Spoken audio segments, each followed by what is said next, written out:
요한은 하나님의 말씀과 그리고 예수를 증언한 것으로 인해서 반모라고 하는 섬에 유배를 당했습니다. 지금 유배 중에 있는데, 이 유배 중에 주의 날에 자신을 찾아오신 주님을 만나게 되는 환상을 봅니다.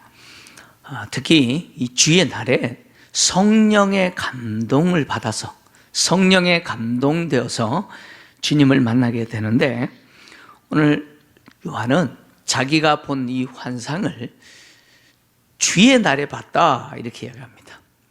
환상을 본 날을 주의 날이다 이렇게 표현했는데, 주의 날이라는 이 표현은요, 안식 후 첫째 날로서 예수님이 부활하신 날이면서 또 당시 그리스 로마 사회에서는 한 주를 시작하는 첫째 날을 이야기합니다. 그러니까 주의 날이라고 하는 이 날은 바로 오늘 우리가 지키는 주일, 이 날을 이야기합니다. 일요일이죠. 세상 사람들은 일요일이라고 말하지만 우리는 주일이라고 말하는데, 바로 예수님이 부활하신 날이면서 안식 후 첫날이면서 또 한 주간 시작되는 첫째 날, 이 날에 요한이 환상을 보았다라고 이야기합니다. 성경에서 주의 날이라고 하는 표현은 요한계시록 오늘 본문이 유일합니다. 본문에서 유일하게 우리가 지키는 이 주일날을 주의 날이라고 표현했는데, 그러나 이 주의 날, 이 주일을 지킨 것은 초대교회 때부터입니다. 그러니까 초대교회는 이 주님이 부활하시고 한 주간이 시작되는 이 첫째 날을 성도들이 모여서 떡을 떼건, 즉 성찬 예식을 하고 하나님께, 주님께 예배 드리는 날로 모임을 가졌습니다. 처음부터 교회가 이 주의 날에 모임을 가진 것은 아니었습니다. 우리 사도행전을 통해서 우리가 보았던 것처럼 예루살렘 교회가 태어난 이후에 교회는 유대인들이 모였던 안식일 날 성전과 그리고 회당을 중심으로 모임을 가졌습니다. 근데 유대인들이 대적했죠. 유대인들의 반감으로 인해서 그리스도인들이 별도로 자체적으로 모임을 가질 수밖에 없었습니다. 그래서 회당에서 나와서 그리스도인들이 주님이 부활하신 주의 날, 한 주간이 시작되는 그 첫째 날에 모임을 갖기 시작했죠. 그래서 주일날, 바로 우리가 지키는 이 주일날, 이 날을 교회가 예배 모임을 갖는 날로 삼아서 예배를 드렸는데, 이 주의 날에, 다시 말하면 주의 날이라는 표현은 요한계시록에만 유일하게 등장하지만, 이 날에 교회가 모여서 하나님께 성찬을 시가면서 예배 드렸다라고 하는 내용은 사도행전과 고린도전서에 기록이 되어 있습니다. 사도행전 20장 7절을 좀 같이 읽겠습니다. 같이 봅니다. 시작. 그 주간의 첫날에 우리가 떡을 떼려 하여 모였더니 바울이 이튿날 떠나고자 하여 그들에게 강론할새 말을 밤중까지 계속하매. 아멘. 여기 보니까 그 주간의 첫날, 바로 요한계시록이 말하고 있는 주의 날, 주님이 부활하신 그날을 이야기합니다. 바울이 에베소에서 사역을 마무리하고 이제 예루살렘 교회를 경유해서 로마까지 가기 위해서 이제 본인이 개척했던 마게도냐와 아가야 지역 교회를 살펴보고, 그리고 이제 예루살렘으로 가려고 출발을 했습니다. 그래서 마게도냐를 경유하고 아가야, 고린도까지 내려왔다가 이제 수리아 지역 예루살렘으로 가려고 하다가 유대인들이 자기를 죽이려고 한다라는 소식을 듣고 본인은 다시 마게도냐를 경유해서 배를 타고 드로아에 도착을 했습니다. 드로아에 도착한 이후에 오늘 이제 이 본문이 기록됐는데, 그 주간 첫째 날입니다.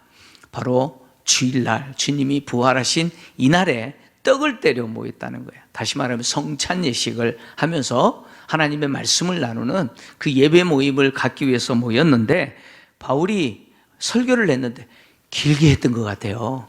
얼마나 길게 했는지 밤중까지 했다 그래요. 우리 성도님들 중에는 설교 조금만 길면은 그냥 막 불편해 하시는 분이 있는데, 여러분, 그러지 마세요. 하나님이 말씀을 내게 하시는데 왜 길게 하십니까? 그러면 안 되잖아요. 그죠? 바울이 이렇게 길게 설교를 했더니 유도로라고 하는 청년이 창문에 걸터 앉았다가 꼬박꼬박 졸다가 그냥 떨어져서 죽었다가 다시 살아났던 그 이야기예요. 그 이야기. 근데 그 이야기가 바로 그 주간의 첫째 날, 바로 주의 날에 모였다, 이렇게 기록하고 있죠. 그 다음에 고린도전서 16장 2절을 보면요, 바울이 이렇게 기록하고 있습니다. 같이 읽습니다. 시작. 매주 첫날에 너희 각 사람이 수입에 따라 모아두어서 내가 갈 때에 연보를 하지 않게 하라. 아멘. 자, 예루살렘 교회를 방문해서 할 것이 계획인데, 예루살렘 교회가 너무 기근 때문에 힘들어요. 그래서 예루살렘 교회를 돕는 구제 헌금을 이 고린도 교회가 미리 준비하도록 바울이 부탁을 했는데, 언제 준비하느냐? 매주 첫날, 그 주간이 시작되는 첫날에 모아라. 이 말은 고린도 교회가 언제 모였다는 거예요? 우리가 모이는 이 주일날 모였다는 거예요. 주일날 모였을 때 성도들이 이 구제헌금을 미리 모아둬라. 그래서 내가 왔을 때 또 별도로 작정헌금하지 않도록 해라. 지금 그 이야기 하는 거거든요. 그러니까 고린도 교회도 그렇고 또 드로아 교회도 마찬가지고 주일날 모임을 가졌다는 거예요. 그러니까 우리가 주일날 모임을 갖는 것은 로마가 태양을 숭배하는 일요일을 우리가 주님을 섬기는 날로 정한 게 아니고 주님이 부활하셨고, 그리고 그 주간의 첫째 날인 이날을 교회가 초대 교회 때부터 하나님 앞에 예배 드리는 날로 정하여서 그렇게 지켰다는 거예요. 그래서 주일날 우리가 예배를 드리는 것은 초대 교회 때부터 내려오는 전통이라는 거죠. 성경은 이 초대 교회가 이게 매주 첫날을 모임을 가졌는데, 이 첫날을 오직 요한계시록 오늘 본문에만 주의 날이라고 표현했잖아요. 그런데 2세기에 되면 성도들이 매주 첫날에 모여서 예배 드리는 이 날을 통상적으로 그냥 주의 날이라고 부르기 시작합니다. 그러니까 주의 날이라는 통상적인 표현은 2세기에 오면 바로 매주 첫날을 지칭하는 표현이 됩니다.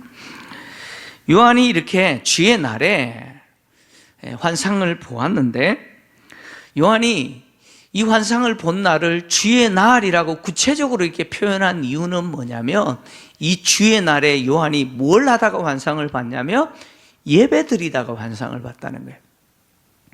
그러니까 주의 날에 요한이 뭘 했겠어요? 주의 날에 요한이 뭘 했겠어요? 예배 드렸죠. 비록 반모라고 하는 섬에 유배당하여서 외롭게 홀로 있지만, 그러나 그는 주의 날인 줄 알고 주의 날을 기억하여서 그날 하나님 앞에 예배 드리다가 환상을 봤다, 그런 이야기예요. 예배 중에 성령에 감동돼서 이제 환상을 보게 되었는데, 여러분, 몸은 반모섬이라고 하는 이곳에 유배되어 있지만 그는 주의 날에 하나님 앞에 예배 드리다가 환상을 봤는데, 사실 이 주의 날은요, 이 요한에게 있어서는 참 너무 소중한 시간이었죠. 특히 이 반모라는 섬에 유배당하여서 생활하고 있는 이 유배 생활을 견디게 만든 것이 사실 이 날이죠. 주의 날에 하나님 앞에 예배 드리는 이 시간이었습니다. 제가 군 생활을 강원도 고성 22사단에서 했는데요, 최전방에서 했습니다. 강원도 고성에 가면은 통일 전망대가 있죠. 전망대에서 구선봉이라고 하는 낙타봉을 보시면서 쭉 금강산 쪽을 봅시다 보면 우리 고처 부대가 보여요. 레이더 부대였는데요, 철치기 부대 옆으로 바로 옆으로 지나갑니다. 이제 거기서 전역할 때까지 군 생활을 했는데, 제가 전방에 올라가니까요, 교회가 없어요. 전방에는 교회가 없어요. 교회가 없어요. 거기까지 갈 때까지는 뭐 대기할 때도 보충대에서 그 연대 교회나 또 이런 사단 교회나 교회 갈 수 있었는데, 아니 전방에 가니까 교회가 없는 거예요. 그 레이더 부대였는데 부대원들이 한 10명 정도밖에 안 돼요. 기시장까지 포함해서 한 10명 정도밖에 안 되는데 예수 믿는 사람이 저밖에 없어요.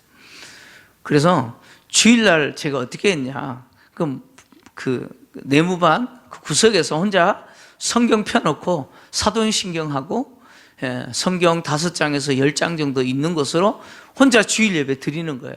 그리고 주기도문으로 마무리하고, 그리고 혼자 외롭게 고참들이 보든 말든 그냥 저는 주일을 지켜야 되니까 혼자 예배를 드리니까 고참들이요, 저를 놀린다고 정목사 그래요.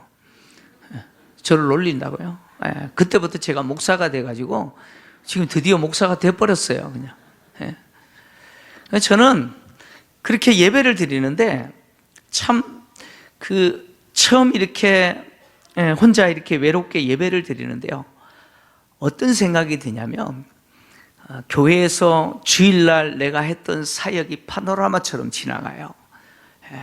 지금쯤 뭘 하고 있고, 또 뭘 또 계속해서 이제 주일날 사역들이 진행되는지 그것들이 계속해서 머릿속으로 지나가요. 그리고 또 더해서 내가 가르쳤던 제자들이잖아요. 제자들은 잘 지내고 있는지, 또 어떤 친구는 또 교회를 떠나지는 않았는지 막 이런 염려도 생기고요. 그랬어요. 그때 제가 가르쳤던 제자 가운데 한 명이 여러분 유명한 민호기 목사예요. 민호기 아시죠? 모르시나요? 그런 염려들이 예배를 드리는 중에 제 머릿속에 계속 떠오르는 거예요. 지금 교회가 이렇게 하고 있지, 이 예배를 드리고 있지, 이것을 하고 있지, 이런 생각들이 계속 드는 거예요. 아마 요한도 그랬을 것 같아요. 요한도 예배를 드리면서 사역했던 에베소 교회를 비롯하여 성도들이 예배를 잘 드리고 있으려나, 지금쯤 이렇게 예배를 드려야 되는데 그들이 잘 하고 있으려나, 로마로부터 말로 할 수 없는 박해를 받고 있는데 그들이 박해를 잘 견디고 모임을 잘 갖고 있으려나, 이런 염려들이 있었지 않겠어요? 저는 이렇게 혼자 이렇게 주일날 예배를 드렸는데, 참 혼자 예배를 드린다는 것이 얼마나 외롭고 또 그 심정이 어떻고 얼마나 힘든지 저는 너무 잘 압니다. 잘 알아요. 사실 혼자 있을 때 정말 하나님 앞에서 드리는 예배가 진짜 예배거든요. 진짜 그것이 신앙이에요. 얼마나 하나님이 그런 모습을 불쌍히 여겼든지 한 달 후에 후임병 2명을 보내주셨는데 그 중에 한 명이 또 예수 믿는 친구였어요. 그래서요, 둘이서 이제 예배를 드리는 거예요. 혼자 예배 드리다가 둘이 예배를 드리니까 얼마나 좋고 또 힘이 되고 위로가 되는지 몰랐어요. 우리가 함께 이렇게 예배 드린다는 것이 얼마나 복된 시간인지 몰라요? 여러분 모릅니다. 요한이 이렇게 하나님 앞에 예배를 드리고 있는데 얼마나 에베소 교회 생각도 나고 성도들의 또 그 형편, 염려 이런 것들이 막 떠올랐지 않겠습니까? 그 순간에 그가 성령의 감동을 받아서 주님을 만나게 됩니다. 요한은 이 주의 날에 성령의 감동이 되어서 뒤에서 나팔 소리같이 큰 음성을 들었다라고 이야기를 하죠. 이 성령에 감동되었다라고 하는 말은 성령 안에 있게 됐다, 그런 이야기죠. 그러니까 성령이 요한을 통제하시고 계시적 환상의 세계, 즉 초자연 세계로 그를 데려갔었다, 그런 이야기예요. 다시 말하면 몸은 반모라고 하는 섬에 있지만 성령이 그의 영혼을 초자연의 세계로 데리고 가신 거예요. 한마디로 이것을 뭐라고 표현하냐면 엑스터시라고 그러잖아요.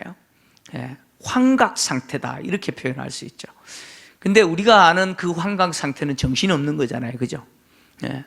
근데 그게 아니고 온전한 정신으로 보는 거예요. 온전한 정신으로 초월적인 세계를 경험하는 거예요.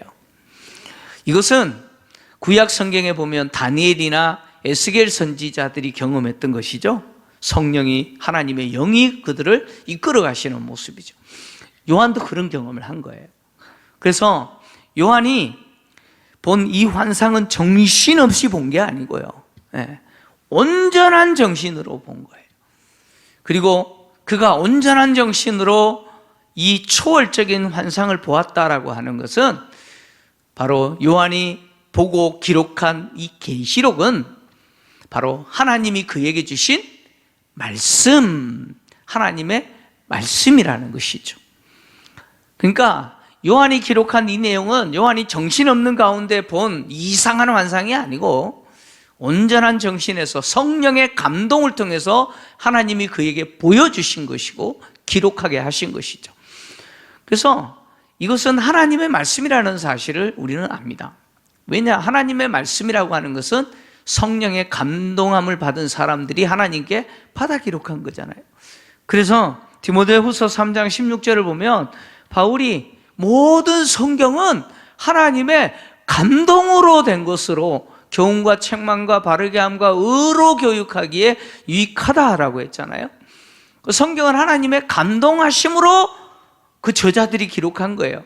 베드로는 이것을 좀 더 구체적으로 설명했는데 베드로후서 1장 20절 21절 한번 같이 읽겠습니다. 이 요한의 상황을 이야기하는 거예요. 같이 읽습니다. 시작. 먼저 알 것은 성경의 모든 예언은 사사로이 풀 것이 아니니 예언은 언제든지 사람의 뜻으로 낸 것이 아니요 오직 성령의 감동하심을 받은 사람들이 하나님께 받아 말한 것임이라. 아멘. 베드로가 말했던 것처럼 성경의 모든 예언은 사람이 만들어낸, 지어낸 이야기가 아니라는 거예요. 성령의 감동하심을 받은 사람들이 누구에게 받아서 기록했다고요? 하나님께 받아서 기록한 거라는 거예요. 따라서 요한이 요한계시록을 기록한 것은 사람의 작품이 아니에요. 성령의 감동을 통해서 하나님이 요한에게 기록하라 라고 보여주신 것이죠. 그래서 요한계시록의 내용은 하나님의 말씀이죠. 말씀인데 요한은 성령이 감동이 되어서 자기 뒤에서 나팔 소리 같은 큰 음성을 들었다고 이야기합니다.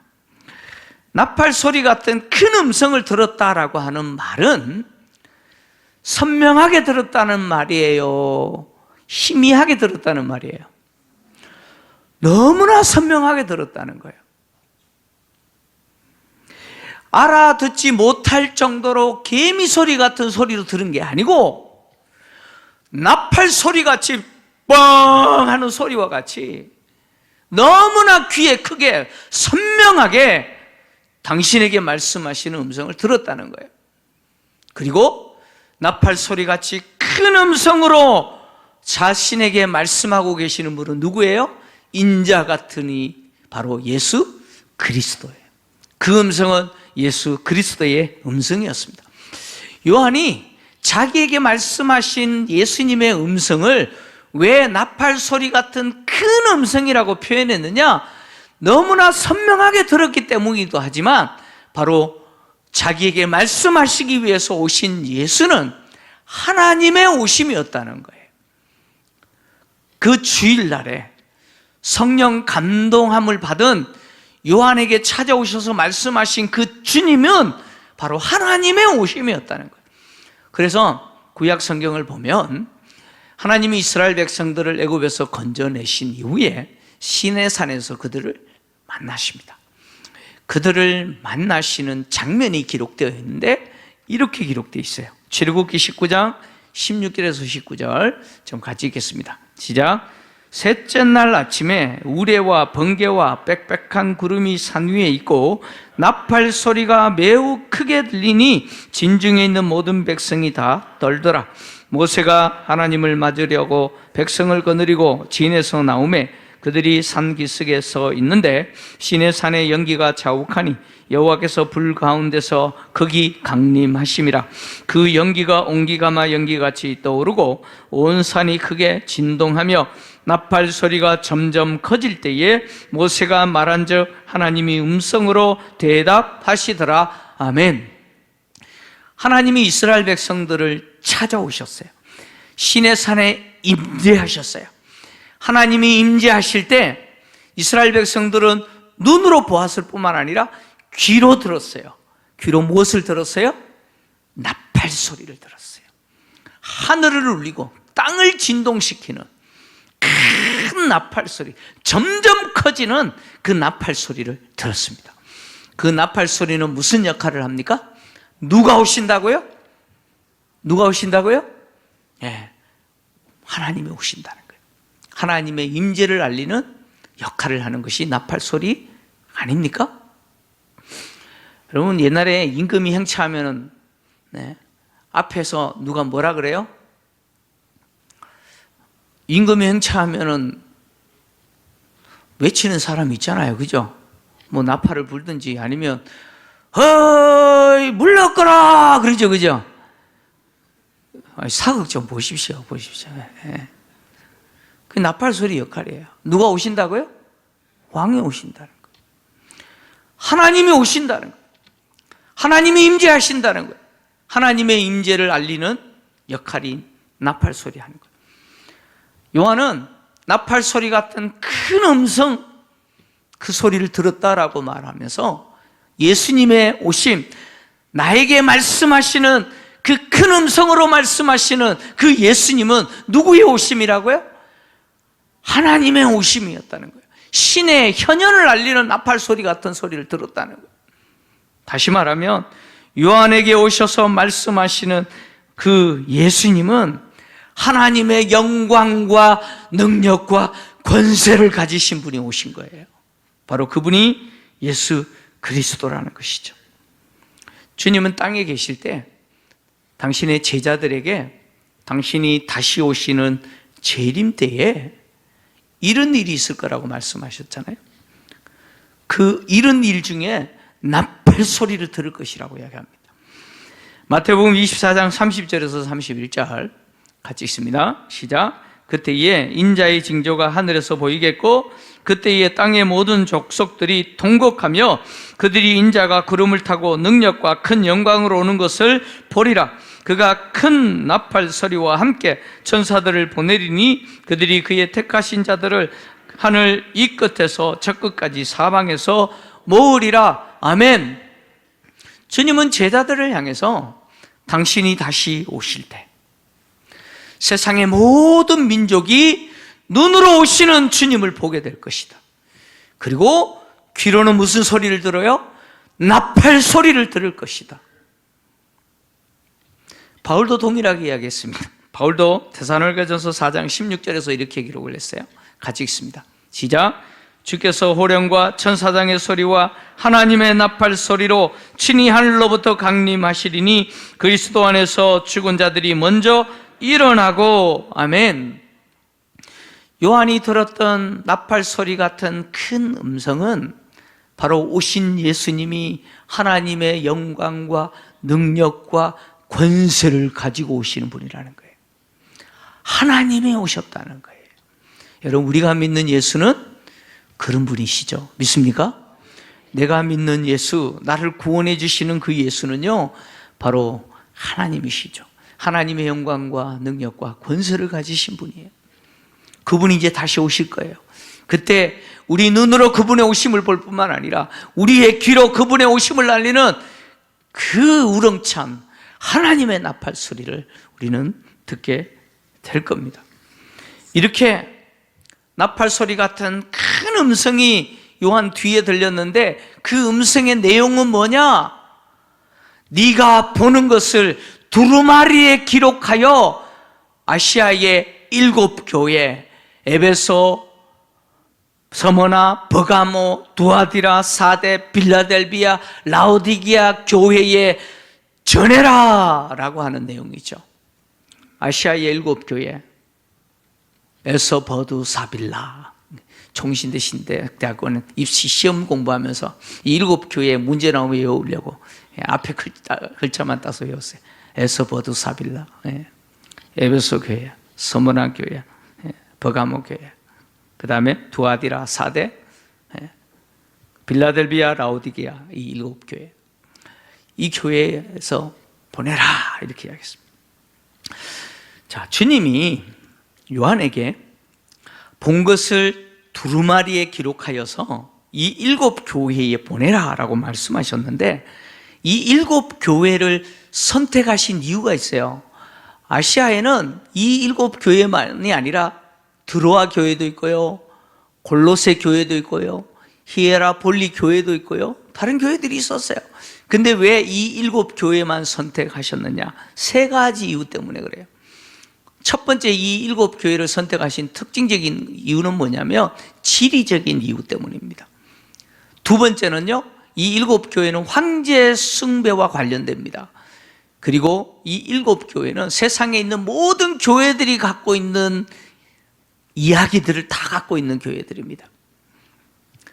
지도를 제가 좀 가져왔는데요, 지도를 좀 보십시오. 지도를 보시면 반모섬에서 가장 가까운 도시가 에베소 교회입니다. 에베소인데요, 보이시죠? 여러분, 길을 잘 보셔야 돼요. 길을. 길을 잘 보시면 저 7도시는 이렇게 원형으로 되어 있어요. 그죠? 순환도로라고 보시면 돼요. 에베소에서 북쪽으로 약 한 73km 정도 가면 스무나 교회가 등장합니다. 스무나 도시예요. 스무나에서 계속해서 북쪽으로 약 115km 정도 올라가면 버가모 교회가 등장합니다. 버가모 도시가 등장해요. 자, 버가모에서 동쪽으로 동쪽인데 동남쪽이죠. 약간 남쪽인데 동쪽으로 약 72km 정도 가면 두아디라 교회가 등장합니다. 두아디라 도시가 등장해요. 두아디라에서 남쪽으로 한 73km 정도 내려오면 사대라고 하는 도시가 등장해요. 저기 사대 교회가 있는 거예요. 그리고 저 사대에서 동남쪽이죠. 동남쪽으로 약 한 44km 정도 가면 빌라델비아라고 하는 도시가 있어요. 빌라델비아 교회. 그리고 빌라델비아에서 또 남동쪽으로 대략 한 115km 정도 내려오면 마지막 라오디게아 교회가 등장합니다. 라오디게아 도시가 등장합니다. 자, 보시면요, 이렇게 순환도로인데 저 도로가 무슨 의미냐면 당시 우편 배달되는 순환 도시들입니다. 우편 배달 경로입니다. 우편 배달하는 사람이 에베소 도시에 우편 배달하고 나서 어디로 가느냐? 위로 올라가요. 서문화로 가요.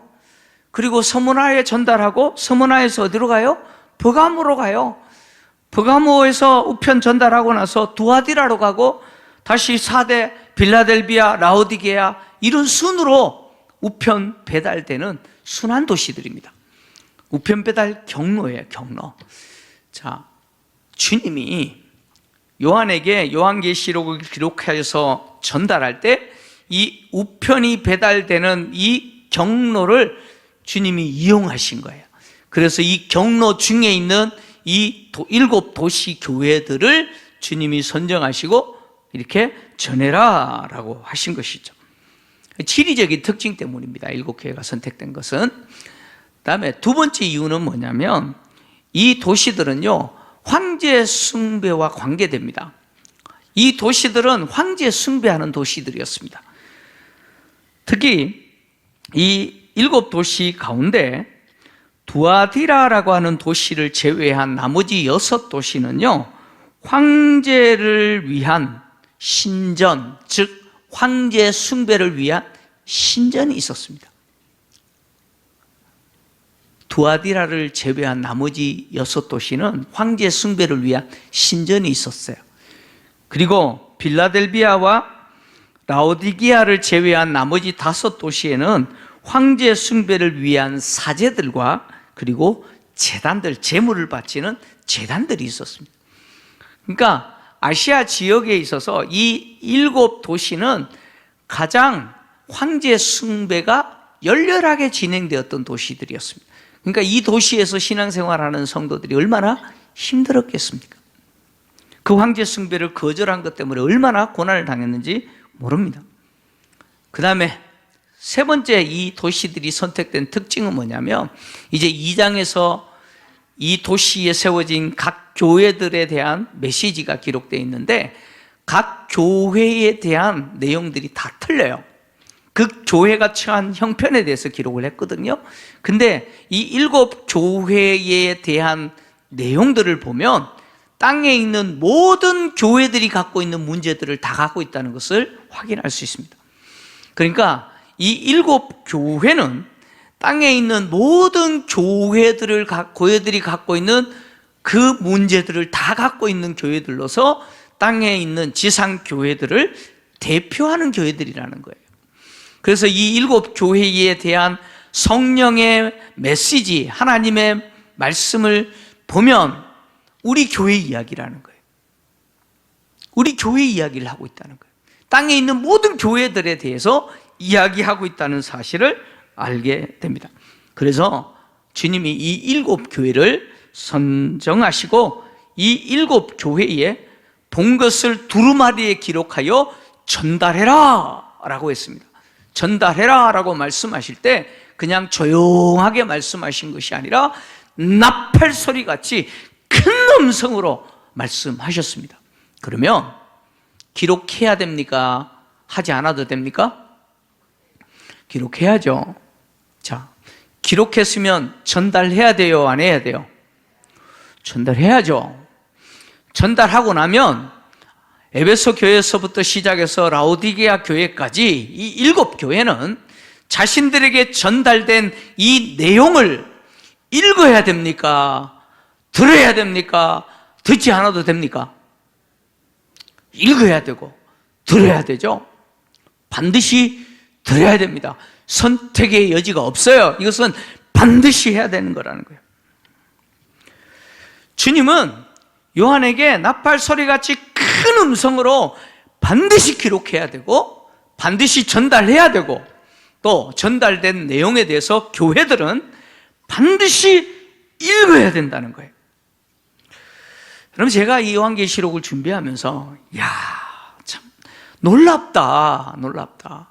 제가 막 마음에 감동이 된 게 뭐냐면, 요한이 오늘 우리가 예배드리는 이 주일날 성령의 감동을 받아서 그가 본 이 계시록을 기록한 거 아니에요, 그죠?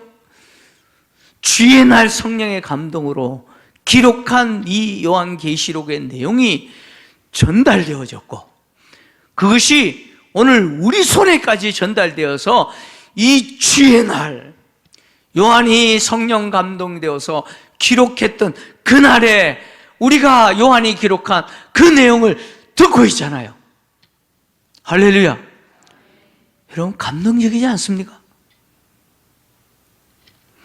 주의 날에 요한이 성령이 감동되어서 기록한 이 하나님의 말씀을 동일한 주의 날에 우리가 듣고 있다고 하는 이 사실이 얼마나 놀라운 일입니까? 이것이 복이라는 거예요. 복이라는 거예요. 근데 안타까운 것은 뭐냐면, 이 주의 날에 동일한 장소에 동일한 시간에 동일한 하나님의 메시지가 강단을 통해서 선포되고 있는데 모든 분들이 듣고 있는 게 아니더라는 거예요.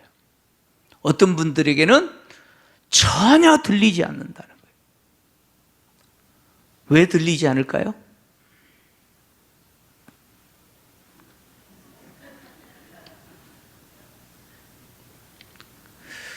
직접 계시권에 들어가가지고 뭐 하나님을 만나고 계시는지는 모르겠는데, 여러분 조시느라고.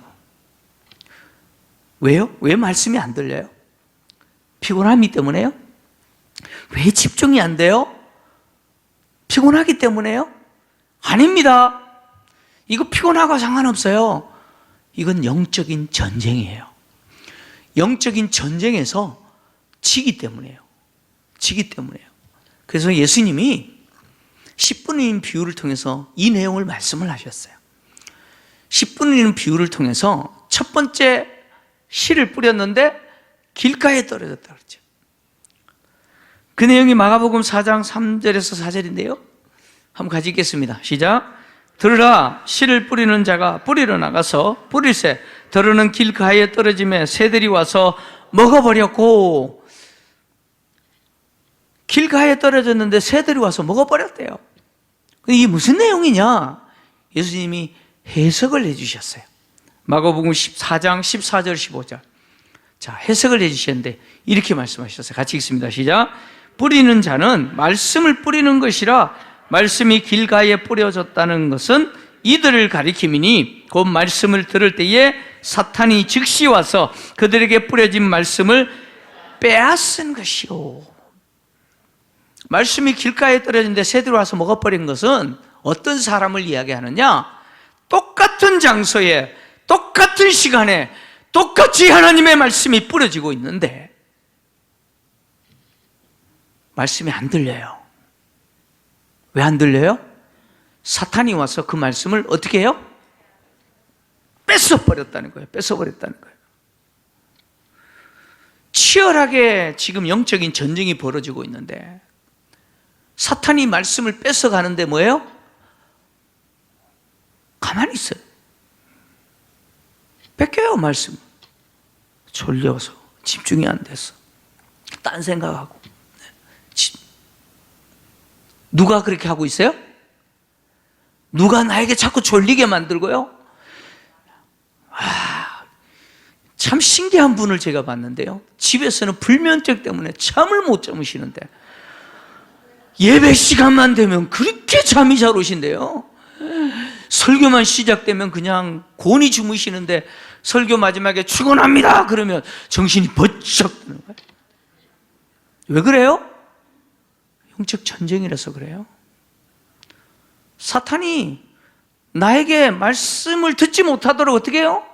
졸음을 주고요, 딴 생각하게 만들고요, 계속 나에게 시비 걸고 어떻게든 말씀이 들어가지 않도록 뺐어요. 계속 뺐어요. 주님 지금 그 이야기를 하시는 거예요.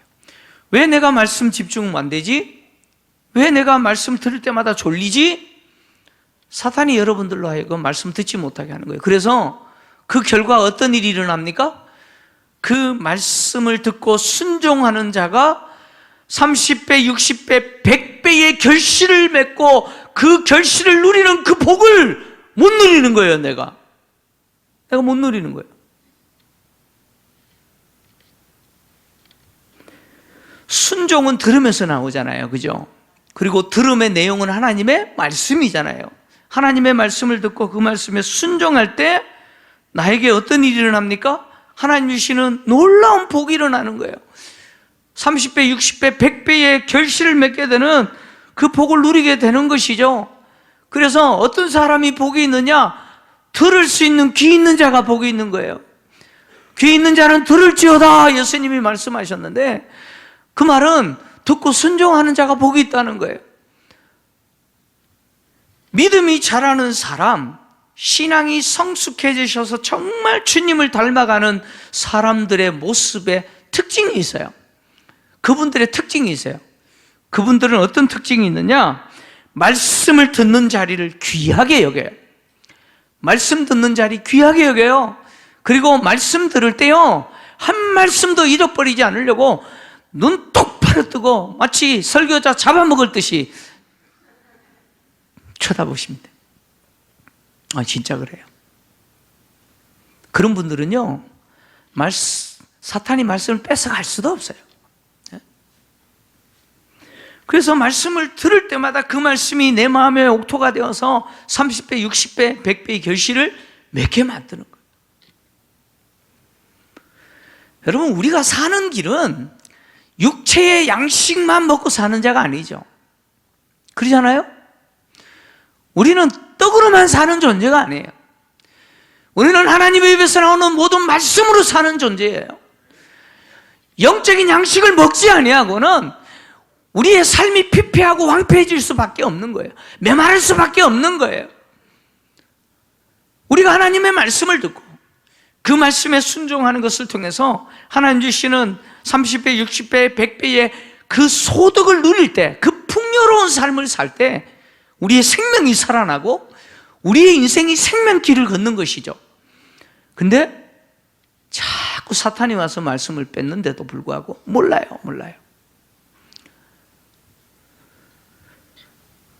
저는 우리 성도님들이 말씀 잘 듣는 분들이 되기를 원합니다. 지금 하나님이 이 요한에게 나팔소리 같은 큰 음성으로 본 것을 기록하여 전달해라 라고 하는 것은 이 전달된 말씀을 듣고 순종하는 자에게 복이 있다는 말이에요, 없다는 말이에요? 있다, 그런 말이에요. 그래서 3절에 뭐라고 그랬습니까? 이 계시의 말씀을 읽고 듣고 그 가운데 기록한 것을 지키는 자는 복이 있을지어다 라고 선언한 것이죠. 우리의 삶이 하나님이 주시는 생명길을 걷는 그 풍요로운 삶을 누리는 우리가 되기 위해서는 말씀을 잘 들으시고 들은 말씀대로 순종하시는 저와 여러분 되시기를 주의 이름으로 축원합니다.